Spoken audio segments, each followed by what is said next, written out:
When was the moment you realized you didn't really fit in with your friend group anymore? Spent all day trying to get any of them to go see a movie with me that evening. Called people. Texted people. No one was available. I decided screw it. I'll go alone, and went early to get a ticket and caught a good number of the people I invited coming out of the movie together. They dodged me. I sat in my car and wept until the movie started, then wept the whole way home. When I quit, putting in the effort to make the plans, I realized I was a third wheel in the group that wasn't invited unless I did the actual work. I was basically ghosted. That's the worst. It's the realization that if you got hit by a car today and ended up in the hospital and needing help, they won't be there. That if something happened and you needed to take care of yourself, they won't be there. When they tend to leave you out when they are going out or talking and chatting. I was the only girl in a big guy group for ages in high school. One time we'd all organized to go to the movies and were to meet at the train station. I got there a couple minutes early. I waited for 20 minutes. Sent a message to my friends. After no reply and waiting for an hour, I finally got a hold of one wh said they'd cancelled late last night but forgot I was going, so they hadn't told me. We'd made the plans a week in advance and I had to call my dad in tears to explain and get him to come pick me up after he dropped me off. Big wake up call. It was time to move on. Same things happened to me multiple times, and worst part is those were my friends since childhood. I didn't mind most of them, but even 2 to 3 special friends that I counted on started acting like that after they got new friends. So one day, in our casual meetings, where I was the silent person, they discussed about this tour on which they were going next day. Nobody even asked me, not even my childhood friend. I kinda felt that real deep, and I've never really got invited to previous tours. I kinda stepped forward and had to ask every time. I have stopped hanging out with them even we meet several times in day, and I do simple hello and that to Ainity. 8. I have no complaints now, but I just hate being in my own town because of this. Over the summer I realized I didn't have any contact information for a single one of them, and they didn't have mine. Then when school started again they would talk about hanging out outside of school all the time, and I realized I was just a school friend and they didn't really care to know/hang out with me. I've had that happen as an adult in the working world. It's frustrating. Yeah, I have to.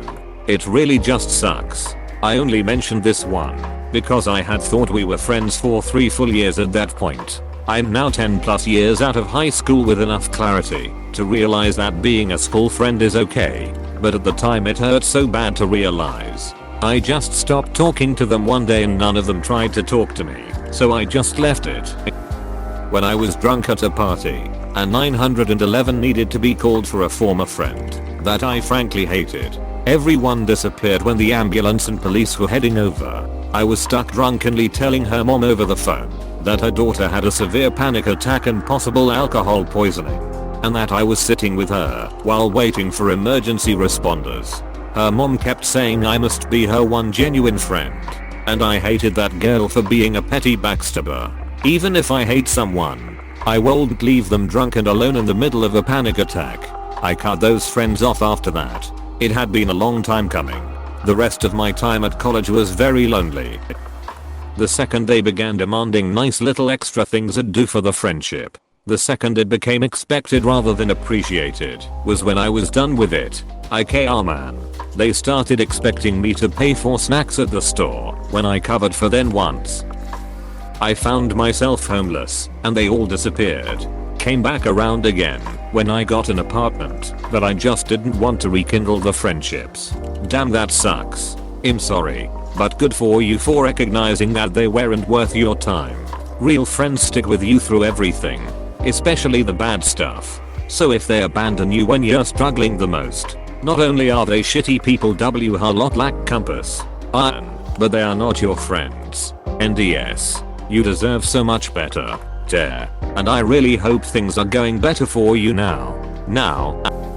Weird. But whenever my friends get married and I'm part of the wedding, I never hear from them after that. This has literally happened to 3 of my, what I thought were, closest friends. Marriage changes people. They often don't have any use anymore for their single friends. Can't really relate to them. I wouldn't sweat this one much. Literally all they did for fun anymore was get trashed and party. That was not a life I wanted. And when you don't drink, but still try and go out with them, because they're your friends, you realize how they only talk about being wasted. Yup. I couldn't even hang out with them during the day, cause all the discussions were about the next time, and if I tried to change the subject it always ended up back there. When it went from smoking a little weed, drinking a few beers, and taking the occasional dose, to opiate abuse and full-blown alcoholism. In other words, when it went from just having some fun to serious addictions, it was time to go.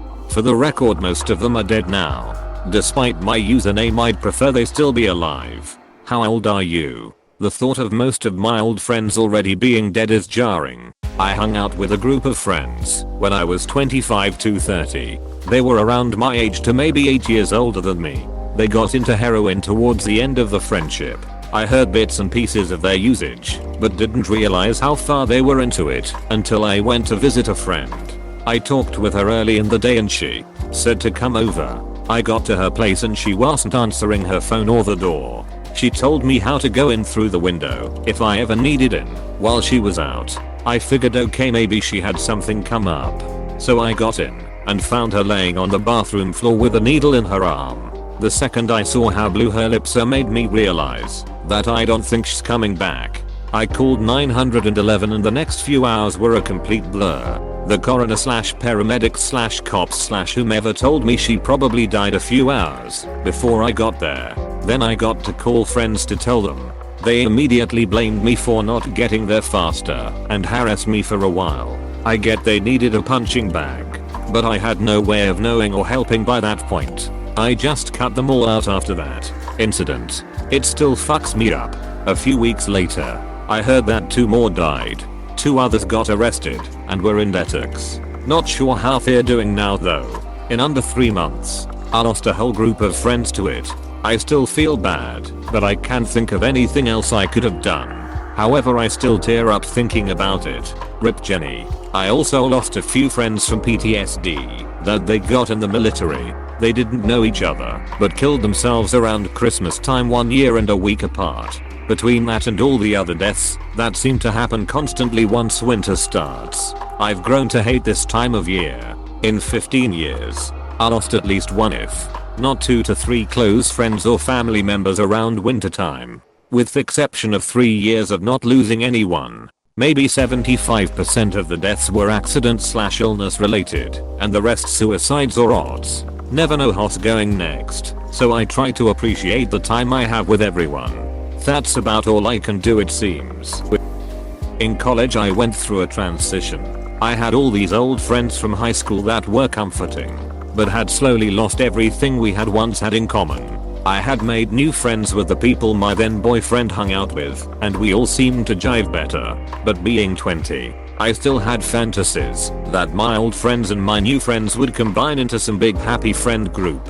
For my 21st, I invited my boyfriend's friends and my old friends to join me at a bar together. One of my old friends bailed. One came but complained about the place, the food, the music, and the men, until she found one she liked and left with him. And my best friend from high school came. Absolutely strung out. Cried when no one wanted to go smoke with her. Got jealous when people bought me shots. And got picked up by some other loser we went to school with and said I was a square for not joining to go take pills with her. The 3 new friends were flabbergasted. They asked if we could start the night over. I remember distinctly that all of this had happened and it was not quite 10 PM. That was the moment I realized that my old friends weren't really friends at all, but more people I had been in proximity to for a while. I agreed to roll a do-over for the night and we ended up having a great time. They were bridesmaids at my wedding. They are the godparents to my children. I genuinely don't have any friends that didn't meet my husband first, and I would never have it any other way. They're all lovely. I definitely know the feeling of mixing old and new communities and how disastrous that can be. It's like taking a step backwards in your own life journey. And with the old friends it also starts to get to a point when you're around them that it feels more like a sense of guilt for trying to hold the relationship together than a sense of excitement for building toward the future. When I realized they always talked very poorly about a girl Harlot was in the same class as us in junior Y. The girl came from a middle/rich family, so she had some manners we didn't. We were from the hoods, so they were always talking dirty about her and criticizing her. That girl was never mean to any of us, and was the kindest person I have met until then. I never said defended her when my friends talked, but it was seriously growing on me, and I just left that group. I slowly stopped talking to them. And I became real good friends with her, and she is today one of the person I trust a lot. I just noticed that anytime I hung out with them I was irritated. We had all been a great friend group from middle school through high school, but as we progressed through our 20s, priorities and things that we all found fun changed drastically. I could not stand the people that they became friends with outside of her friend group, and those people couldn't stand me. One of the incidents that stands out most in my mind is that while spending the evening with this friend group I put lipstick on and then proceeded to be judged by all of the other girls in the room, with them all saying I hate makeup. I think anyone Harlot was makeup is super perfect. I was also irritated at the way that they conducted themselves in terms of making plans. And I'm a very impatient and spontaneous person, but I'm at least aware that a little bit of planning is required when deciding to go on camping trips or travel to another state or country. These folks were kind that just go by the seat of their pants. It would wind up being one of the more stressful times because no arrangements had been made in advance and no research had been done. They also would never give me solid answers if I invited them to things like concerts. I would wind up missing out on things because I didn't want to go to them by myself, but my friends would never say yes or no until it was too late. Edit. Thank you for the award. I've honestly never felt like I fit into a friend group ever. I have friends Harlot I love one-on-one, but find that when a core group of 5+ starts there's always drama or weird expectations. With my high school friend group, it was the first year we started college. They all went to the same one and I didn't. I made new friends and my high school friends were annoyed that I didn't hang out with them all weekend. And every weekend. And then with my college friends. NDS, we just drifted apart after we graduated. Which is fairly normal. Everyone I worked in retail with grew really close. Until everyone paired up except for me. Suddenly I was hanging out with 6 couples instead of 12 people. Plus I quit. UIT. I usually still chat with the person I was closest to in the group. But don't really keep in touch with the group as a whole. Similar experience except I went to a different high school than all my friends. I didn't really make new friends though. They slowly stopped inviting me to things. Eventually I realized I didn't really like hanging out with them anyways. University was great and possibly the only time in my life I felt like I had a group of friends. But then we all graduated and 90% of them moved away. I'm really bad at making friends. Mostly because managing any relationship other than a romantic one makes me quite anxious. I hate it.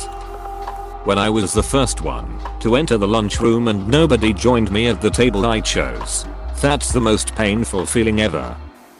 Complete and total lack of ambition. It was infectious. That was a big part of what happened with the friend group that I used to hang out with. Zero ambition and zero plan to do anything with their lives. One person other than me in that friend group finished a college degree, and even though she didn't finish her graduate school courses, she has a really good job in the field that she dreamed about getting into in high school. I don't really talk to her anymore because we went in different directions career-wise. But the other people that I used to be friends with in high school and early college are mostly still working at minimum wage jobs, living with their parents, and not really maintaining even friend level relationships with anyone.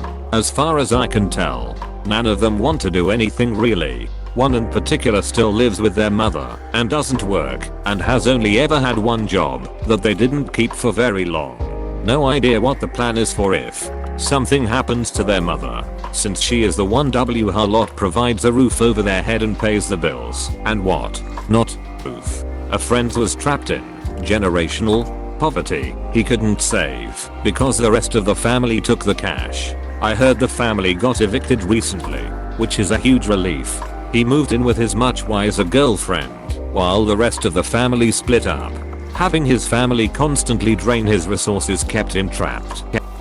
When they started getting married one by one and having kids, after that, everything they did revolved around couples activities or kids activities. Those of us left in the group W Harlot single were sort of shut out. My best friend and his wife live a block away from me. They have a 2-year-old and a newborn. I totally understand him not being as available as he was before. I'm just happy for the times we can chill. 10 years ago we were doing all sorts of fucked up stuff. It's weird to see him as a responsible father, haha. I know, right? I felt the same way when my best friend got married and settled down with kids. Even though I miss our former wilder days, I wouldn't begrudge him his happiness for a single second. I'm sure you feel the same. Close bracket. I was standing in line to get into a bar with friends. The friend in front of me, Jason, was bumped and backed up and stepped on my new shoe. I gently placed my hand on his back, more to keep him from falling, and said, "Whoa bud, my shoe." Dude turns around and sucker rushes me. Without knowing what's going on, I'm laying on the ground with him standing over me. I wasn't really in danger. I protected my head when I fell and was in a position to roll him into traffic if he tried to swing down on me. After a few moments of me asking him confused why we are playing on the sidewalk, nothing happens. He lets go when the bouncers get to noticing and he walks away. Everyone is dumbfounded at what happened. Problem is, not one person asked if I was okay. No one left to get a drink with me. No one was overly concerned about this unprovoked attack, except to see if Jason was alright. Okay, whatever. I leave, and as I'm walking home I call W Harlot, he thought was my best friend at the time, to hash out what just happened. No answer. Where? Then like 5 minutes later I get a call from Jason Suga, talking and referencing the voicemail I had just left my best friend. She let him and the group listen to it and ridicule me. The most hurtful part was this line. I still remember vividly to this day. Turd monkey 2. No one wants you here. No one invites you. You're just there. It hurt because it confirmed something it always felt. See, I only met this friend group through my true brother of a best friend. They all loved him, and he wouldn't chill without me, so they just tolerated me to hang out with him. Well, after he died it just always felt like they were pity friends. I pushed that feeling down, but that line totally confirmed it. I'm just one of the out of focus background guys to the group. Never got a follow-up call from any friend. Never got any reasons why the attack. Just sat at home stone sober and realized this was a blessing. I cut out every single friend I had from that group, including Maya Shadbasti, Fudgy Al Joss, S. Please click subscribe if you enjoyed this video.